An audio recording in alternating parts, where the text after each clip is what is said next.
Bonjour. Comment était le gamin bizarre de ton école?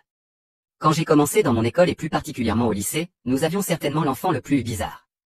Il aimait beaucoup la musique des années 80, puis s'est mis à faire du rock et du métal progressif vraiment étrange, n'a jamais caché qu'il suivait une formation de danseur de ballet classique, chantait dans une chorale d'église, et était bel et bien naïf et maladroit socialement.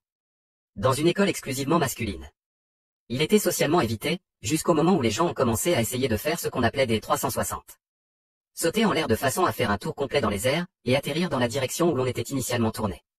C'était une honte que ce gamin bizarre ait déjà maîtrisé une version beaucoup plus gracieuse d'un 360 plusieurs années auparavant, et qu'il soit sur le point de maîtriser ce que l'on pourrait aussi appeler un 720. Certaines personnes ont soudainement cessé d'être aussi moqueuses, et ont commencé à lui demander comment il faisait. Malgré cela, il s'était déjà méfié de la majorité des gens de son année et continuait à se tenir à l'écart de la plupart d'entre eux, et bien sûr, certains d'entre eux n'ont jamais grandi, de sorte que le surnom de garçon de ballet a persisté. C'était moi. J'étais l'enfant bizarre du lycée. Avec le recul, je n'aurais probablement pas eu autant de mal à m'intégrer si je n'avais pas mentionné ma formation en danse classique, mais tant pis. J'espère que tu as passé un bon moment, n'abandonne pas s'il te plaît, tu as plus de force que tu ne le crois.